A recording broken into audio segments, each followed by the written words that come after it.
Hello! Puyat ka na ba? Puyat ka pa ba? My God.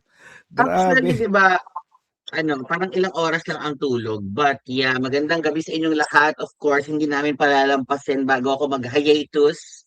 Ang I will be on a medical hiatus for 2 to 3 weeks siguro. But nevertheless, hindi natin palalampasin ang lawless. Ewan ko kung bakit nasobrahan sa Flawless o lawless? Okay.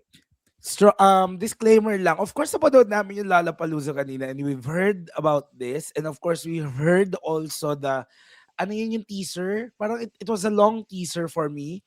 And medyo damanan namin yung feel nung lawless. But now, Ngayon ko lang alam niyo sa na-realize Summer baliktad yung TV, damit ko. oo.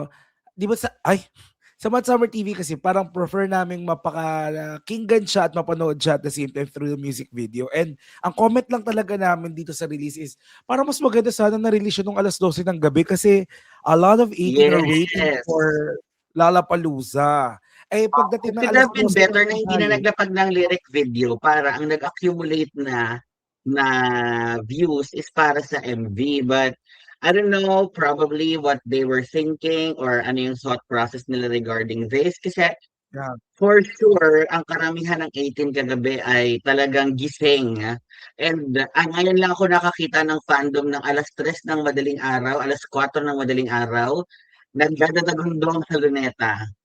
So, I have never seen yeah. any fandom like that. We have proven time and time again na we are indestructible and puyat. Correct, 'di ba? Nakakatuwa nga yung mga kaibigan nating feeling 20, 22. Kung makapunta sa Yes. Luneta, talaga namang punta. And of course, yung mga US 18 or yung mga 18 na nandyan sa US, Chicago, sobrang thank you sa pagsuporta sa Boys sa Lollapalooza. 'Di ba? And I personally am looking forward to Lawless kasi parang it gives a different flavor sa usual na atake ng SB19. This is what we're talking about in the new era. Kumbaga, we want something new, something that we haven't heard before. So we're looking forward sa Lawless and you know naman Match Hammer TV, we lay it all out. We lay it all out. Charot lang. Hindi Ay, talaga nice. pag sis, baka maloles ka. 'Di ba? Oo, Parang magkaroon ng batas bigla. correct, 'di ba? Okay, so let's watch.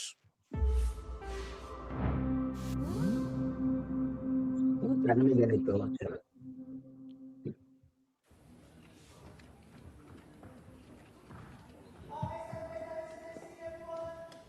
Wow.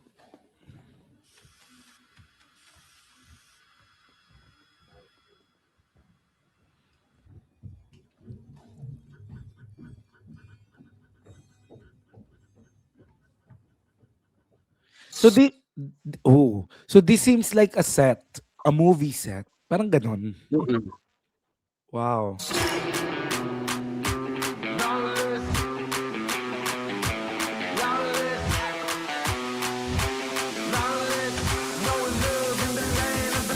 I'm an outlaw. Underrun the road is brutal. What's your mouth? I don't need no Ah! approval. Keep your doubts, huh? Yun, di siya yun. Big house, just no box. Sino yun? Sino yun? It's giving very mafia vibes. Like, Well, I don't know anong setup to. Yung very old setup na pagpasok mo sa room, madami nagsusugal. Yung, that outfit is very giving. correct. Oh, is this Lawless all about defying expectations? Mga ganun ba to? No one's approval. Keep your doubts, huh? I'm lawless. Better be cautious. No box. Just getting home to God's no. Start a mosh pit. Hey, it ain't common sense. Sandali lang po. Ano to? Hoy, pero ako Girl, ha. Mm, mm. alam mo, gusto ko nang maging cellphone.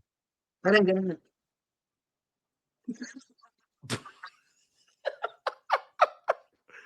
Mga Oh my pangarap God. natin sa buhay. Alam mo, si Stel may drop siya parati nakakaiba. Sa Gento, Pinakitaan Sa niya tayo when the bud was found. I will give that. and of course, eto nga 'no, parang itong mga padila na 'to, talagang, medyo pumukaw ng ating attention kagabi sa Lollapalooza, 'di ba? More Yes. more to come, Chariza. Out of mosh pit. Hey, hey, it ain't common sense. Talking out of pocket, Cake think at you kulang caught sa kanin. Correct.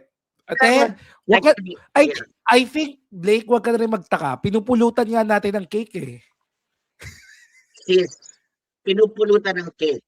Pero ang cake uulamin,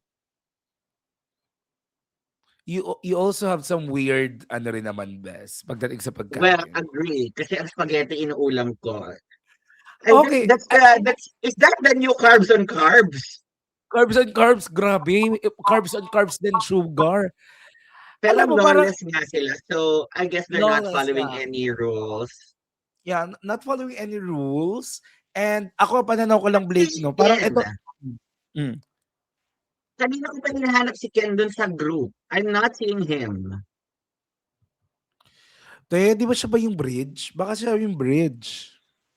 Pero they were like in a group kanina dun sa labas, sa movie setup eh.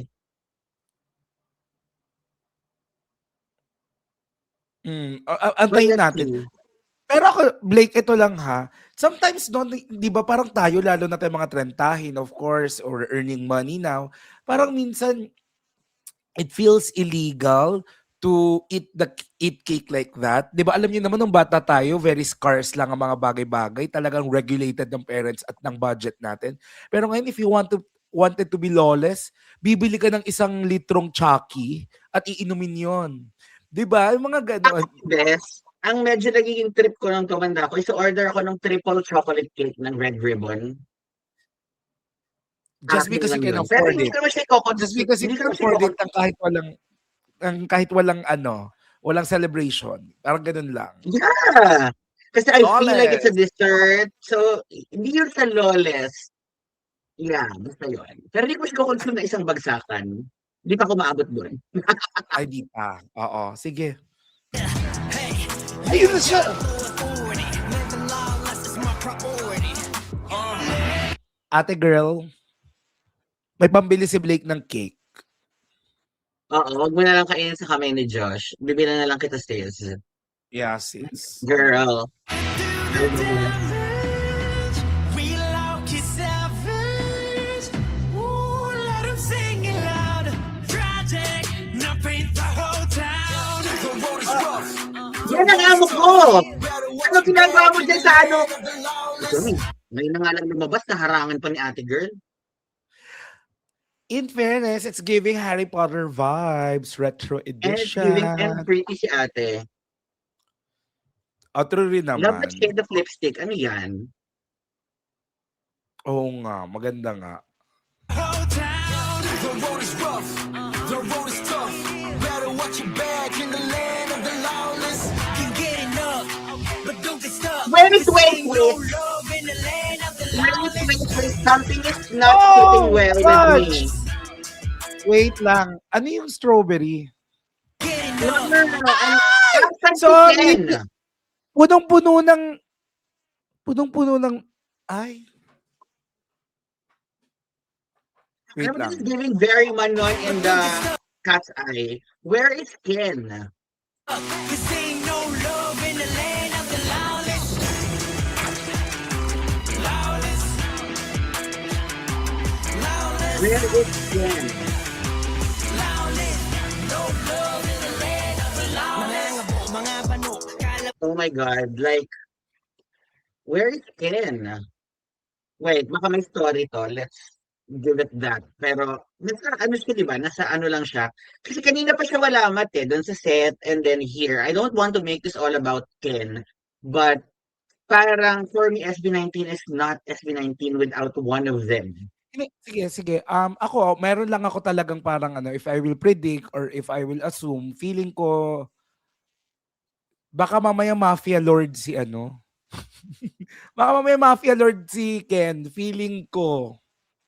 Tignan natin. Pero sana ako, I would root on your, ano, na ganun siya. Pero Mas while lalabas I na do agree, later. Blake, ha, gusto ko lang talagang parang magkameron ng different take on this. Pero of course, it feels awkward na makita silang apat nang wala dun si Ken. Yeah. I just share that. But I do believe in the vision. I do believe in the vision, ha. But this is not a pandemic era na parang imposible mag-shoot sila together, 5, di ba? Parang ganun lang. Alam mo nga, ito pala, oo nga, no? It just dawned on me. Parang tatlong linya lang yung kay Ken dun sa stanza niya in comparison to like the stanza niya talaga. Mm. Sige, let's watch muna best. Pero alam nyo, I'm just going to share this. I think this is very intentional. You see, the background here is like the background for the concept photo. I'm just not sure whether this was shot during that day also. So, there's no reason talaga unless it's an artistic decision of ano of SB. In the land of the lawless, lawless, lawless. No love in the land of the lawless. Mga abo, mga pano, kala mo naglalaro, palabiro, palagino, pero di lalatigo. Tell me what you do when it comes Yung to iconic just na gonna mga say, ano ni Josh eh. Yung moment ni Josh parate, it's like this, you know, what, tapos sa Gento, and then he has this. He's really a good video vixen. My ex-bias. yes, of course. And I just want to say that this is like when I watched the performance ng Lollapalooza dito sa Lawless. This is actually my favorite part eh. Nung lumabas dun si Josh. So, I love hearing this part. palagino, pero di lalatigo. Tell me what you gonna do when it comes for ya. Tell me what ya, get in your head You can take now. care, ha? Sis, nakita mo ba yun? Sis, feeling ko hindi Tell me naman yun. what ya, get in your head now. Sana all. Ooh, somebody call the police. Ooh, we taking everything tonight. Ooh, now you see Sis, alam mo, kuwari sa kotse ha, pet peeve ko, parang hindi ko trip yung mga asong gumaganon sa kotse. O parang Pero feeling ko talaga, it's pag giving sinabi na early yung gumaganon ganon, 2000. Oh, it's giving early 2000 and late 1990s. Parang ayaw akong maglagay ng ganun sa kotse, but I will want if once you will release yung ano, yung ganong bubble yung head. oo.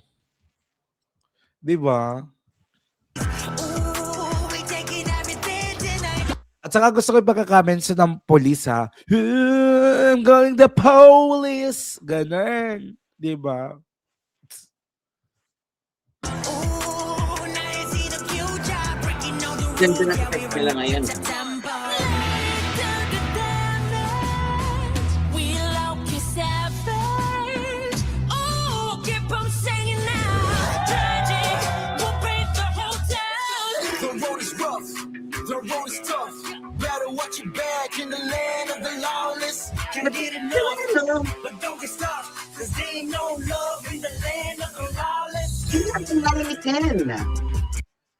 Okay. So, I think it is apparent that Ken is not present during the filming of this music video. I think that's apparent already. Now, I'm really expecting Matt. na I actually would like to ask you as well. He was not present probably dito sa video filming. Pero pati sa distribution ng line, I'm kind of confused. I don't know if they will pull off a story here. Kasi, kumbaga, tatlo lang din yung linya ni Ken eh. Kung 2 verses, dun sa buong song. Like, that's his only. Parang wala yung typical line distribution mo. This is giving Sophia by Cat's Eye. can you explain that reference? Yung kay ano yung kay Sofia, yung sobrang unti rin ng lines niya, tama ba? Yeah, so sa line distribution, well, 6 sila. Tapos ang iikli pa ng kanta nila. So parang a lot of Sophia stans are actually like parang feeling na sa line distribution, nalulugi si Sophia parate. Parang bibigyan lang siya few lang. Parang ganon. Yun yung isa sa mga issue nung ibang icons. Pero yun Correct. lang yung napansin ko eh. Kasi when you brought up na sa video, parang he might not have been present. So, Kasi sa kanta. Kasi those are three lines. In comparison to the usual na may sarili talaga siyang verse. Like what with Josh and with Pablo. Yeah. I do get it. I do get it. So, siguro tapusin muna natin. Pero kasi, ay! I like that console table. Alam mo, inaay ko yung console table na yan, te. Sa Lazada nabibili. Yung kita mo yung dyan sa left. Masyado nga lang mahaba. It's like 120 centimeter. Na-share ko lang sa inyo. Now, going back to the music video. Now of course it's really unusual to hear Ken's voice without actually seeing him kasi ato ha, magbigay tayo ng mga senaryo. Baka nga may sakit si Ken or baka nga he's not available due to prior commitment with shooting this one. It's bad nga na hindi na nakumpleto yung 5 pero there could have been creative ways para ma-integrate siya dyan. For example, mafia siya na nasa frame or nasa TV Hindi, or nasa ang malayong problem kasi lugar. dito, Matt, parang when Manon was on hiatus for Cat's Eye, it was announced by Hyde. So aware ang lahat. And then when sorry, ano nga name nito? Sining Indiana sa ano? Cat's Eye. Wala sa naging bias ko pa naman yun. When Lara was actually out, injured kasi siya nung Game Boy shooting eh. So, pero if you watch Game Boy, Matt, may solo si ano doon. And they made it possible kasi may leg injury ata si Lara noon. They made it possible na ma-integrate si Lara. Kasi, parang, so, meaning kung wala man si Ken or may sakit siya noon or he had prior commitment, parang wala nang ibang na-setup na date. Or, kung may na-setup na date, yun lang. Yung nasa, ano pa, yung nakasepia pa na ano. Okay. Yeah. And I think naman kahit for example, kasi baka mamaya sinushoot to then malapit na yung Lollapalooza or they will go to the US very soon. 'Di ba? Nira-rush. Now, it goes back again to time management play. 'Di ba? Okay. I will entertain the idea na baka nga wala dyan si Ken. I think sa post-production, siguro pwede pa siyang mas ma-include kahit hindi siya physically present. Or baka may twist, panoorin natin. Yun nga din.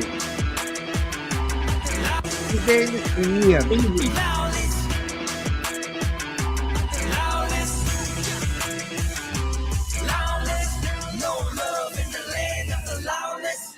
Yeah, I'm always on the run. All these shadows calling out my name. Can nobody hold me down? I was born to break the chains. I'm done, now I'm letting go. This gone, let you know. Okay, I just have to say this, no. I love the visual, I love the vision, I love the camera works. It looks international. It looks really, really nice, Professionally shot. but it is quite awkward without Ken. Unless may plot twist sa dulo. Panoorin natin. It's the last straw. Watch me Ay! ride and lose control. Maghamon! Maghamon sa drone. It's the last straw. Watch me ride and lose control. Gwapo ni Jang maghamon. Pero sabi, lalaban ka pa, isang round pa ng Chicho. Sabi ko nga classy yung gwapo ni Ja eh. Like, alam mo, old money handsome. And you can And not can a lot of people can pull off that natural vibe. Oh, gwapo.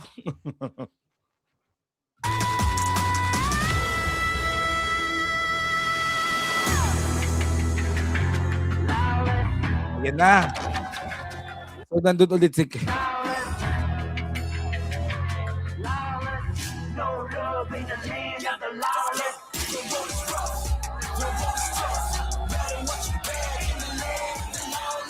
Can get enough, but don't get stuck. This ain't no love in the land of the lawless. Saan sila sumasayaw? Ano sabi mo? 4 lang silang sumasayaw pa rin.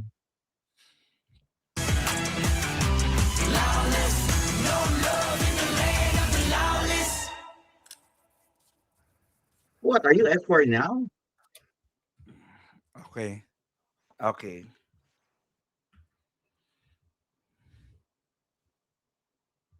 Okay, let me break it all down. Okay, number one. Number one, okay? Let's talk about the song first, no? I will say that for me, it's growing on me. Lawless, parang it has a recall. Okay? Now, I love the concept of the song wherein parang ang dinidiscuss dito is for us to be lawless. Kumbaga parang alam mo 'yun, parang breaking the norms and at the same time parang there's a strong sense of rebellion. Parang rebellion. So I like the production, it's the driving beat and of course yung cinematic atmosphere din ng song. Hindi wala pa yung music video doon, no? So I like that one. While I do agree na I notice nga ngayon lang na medyo konti nga yung line for Ken. Parang may issue sa line distribution. But Kasi with the merit, kung halimbawang ano lang, Matt, kung halimbawang hindi siya present nung shooting, I believe that before shooting, recording ang nangyayari ng audio. So from the recording pa lang, he had minimal lines na agad. yeah. Though I Okay. like this, I like Lawless as a song kasi there's like in Gento, parang may mga batas. And Yeah. then you had Dam, natutunan na natin sa Dam. Then you had Visa, you're crossing borders. And now eventually, dito sa Lawless, you're making your own rules. I like the concept of the song. It's so good na, alam mo yun, it's a very different vibe in contrast with what we're used to sa SB19. It's not as Yeah. bop as how I wish it would have been for a banger era. Kasi parang I have, hindi pa rin siya, feeling ko hindi pa ito yung super mag-viral pa rin na ano. But, content-wise, the song is actually good. Ang ganda ng mga binitawan nilang verses. And ano, yun lang siguro, yung isip, parang glaring. Ngayon, kasi when I was listening to it yesterday, and then when we were watching, um, ano pangalan nito? When we were watching Lollapalooza, I didn't really grasp. Kasi minsan 'di ba naka-crossover natin yung boses ni Pablo tsaka ni Stella. So baka may gano'n na hindi ko na-recognize yung ano. Pero ngayon, it makes it more apparent na parang sa line distribution actually, konti lang din talaga yung kay Ken.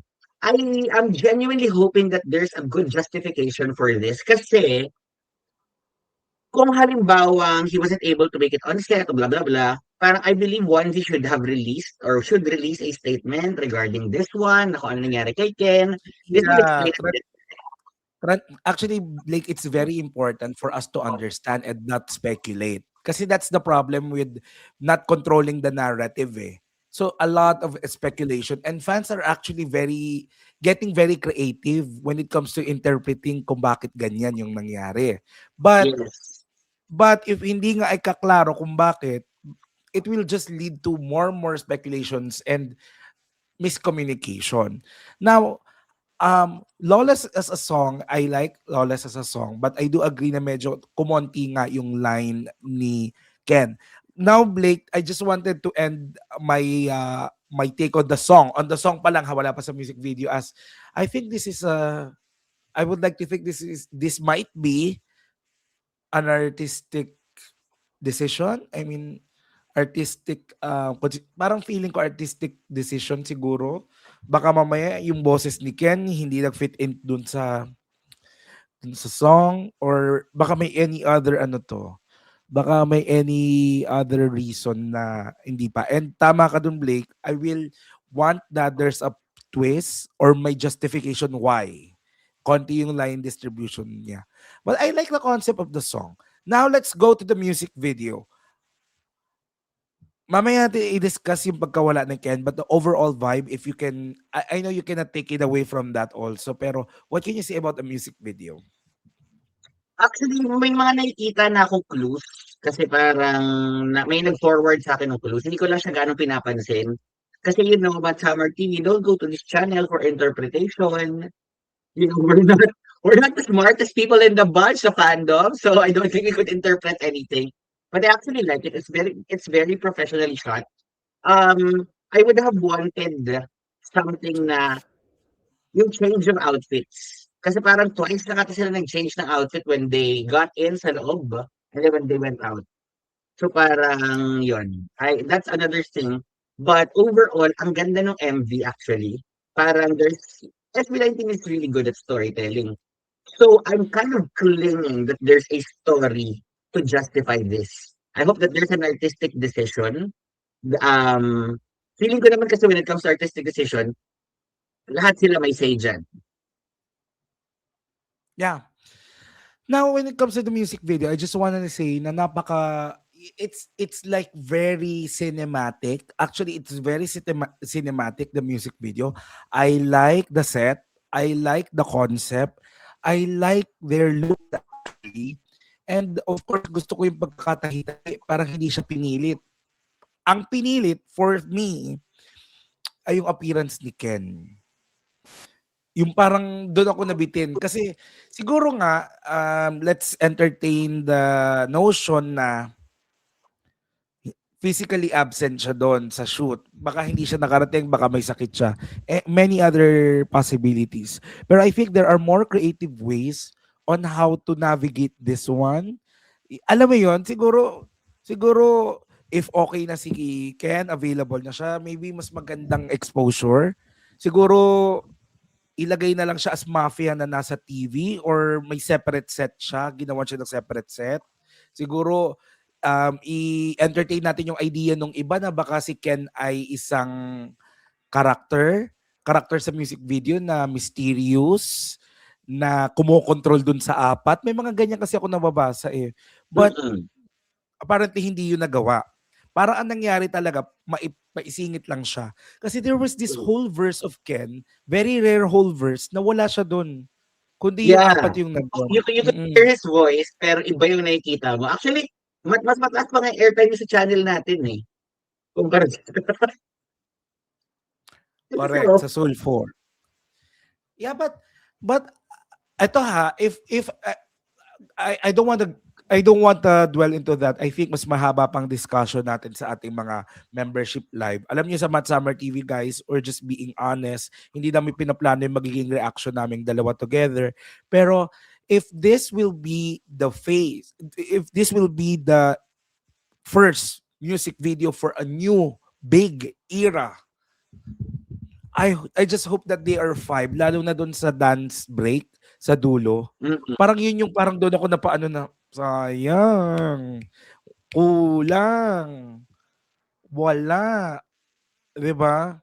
So, yun lang naman ang aking take dito na if this is the start of a new era, unfortunately, it's unfortunate na wala doon si Ken, no? I don't want kasi Blake din na parang maging blanket yung komento ko kasi there were actually merits naman. Maganda yung song, maganda yung pagkaka-shot, maganda yung pagkaka-conceptualize. I like yung boys, they were good looking, they look good, they look cute. I like the concept, but yun na nga, medyo nabitin because wala yung manok. Yeah. Yun lang. So yun lang, nakakalungkot lang. Sana lang ganito, Blake, no? If totoo man, ito hamon ko lang rin sa management. If totoong nagka-problema, just be transparent. 18 will understand. The Manukan will understand. Di ba, Blake? You will understand. Actually, parang I've been seeing na parang other Ken fans don't like to watch the MV anymore. And I can't help, but I can't blame them rather. Yeah. Parang There's sa akin yung thoughts eh. Even sa live distribution. So, I'm genuinely hoping that there's like an artistic justification for this. Kasi if once you will not take control of the narrative, parang the only thing that I'm left to expect is yung artistic. Baka may artistic decision silang gagawin. I just hope that there's an explanation to this. If there's no artistic decision made why Ken has a few lines or he was physically absent during the shoot, then panindigan nyo yun and explain that it's an artistic decision. It was not a deliberate decision. It was a deliberate decision. But if may instances na, for example, this is just me assuming baka nagkasakit siya, baka may prior commitment, baka may hindi lang talaga maikasya, or etong pinakamagandang dahilan na maiintindihan naman ng 18, baka nagmamadali sila because they will fly out to Lollapalooza. Okay ha. But 18 will understand. I believe 18 will understand. Basta merong paliwanag. Pero kasi kung walang Though paliwanag, famous Blake, kasi ang Onesie sa hindi pag-take control. Parang, I have only seen them take control of the narrative kapag extreme na yung legal. But other than that, they just leave everything and open to interpretation. correct. So, whatever the reason may be, yun lang. Now, I just wanted to end this also um, in the ano na lang tawag dito, in our anticipation for this new era. So, what's your take on this new era? And your wish also, siguro, Bes. Ako, I'm liking the new era. If this is what they're showing to us, though I hope may banger talagang song. Like, naghihintay ako ng banger na song na parang, um, let's face it, sa ating 18, all of their songs are bangers. But I'm looking for a song that will reach the madla talaga. Yeah. And Mm-mm. talagang yung kakalat talaga sa mga ano. Kasi that's how you get known. And after which, kasi kailangan mo yun eh. Kumbaga, you need the local support. Talaga, kailangan strong ka sa Pilipinas. And Yeah, we've seen how strong they are. It's just that I want them to be the strongest. Kasi ang galing correct. ng mga to eh. Ang galing ng talento nila eh. Yeah. Ako, I just wanted to say na uh I really like this era so far. Kasi ang nakikita ko talaga dito parang SB19 is now going to show the world that they are they are breaking the industry norms. Parang SB19 comes up with different sound every era. Parang we are expecting this and they are giving us that. Parang they break the norms talaga when it comes to the industry and they are trendsetters. And this is what Lawless is, 'di ba? Parang carving your own path also. A strong sense of parang rebellion sa music industry na we are the one who's going to dictate and drive the beat. Kumbaga hawak ng SB19 yung beat, 'di ba? And I like the cinematic atmosphere. Actually, nung kambing pa lang, yung lumabas pa lang yung kambing, parang SB19 is going to give us some cinematic vibes. When we say cinematic, hindi yung kagaya ng mga previous era, that there's a certain vibe to it. So I like this era, but please, I just really hope that this will not be the same with Wakas at Simula Yeah, era. sana ma-progress talaga. And let's take advantage of the recent Lollapalooza. Talaga i-propagate natin. Also, if you'd like to support us, you may do so by buying us a coffee. The links are down below. We have PayPal and GCash as well. Anyways, so I guess that's it for our Lawless. Genuinely hoping Best, talaga. magpahinga ka kung ano man ang gagawin Mm-mm. mo, kung magpapalagay ka man ng magpapalagay sa iyong Gago. harapan, How or I wish. or baka How I mamaya may wish yun na siya.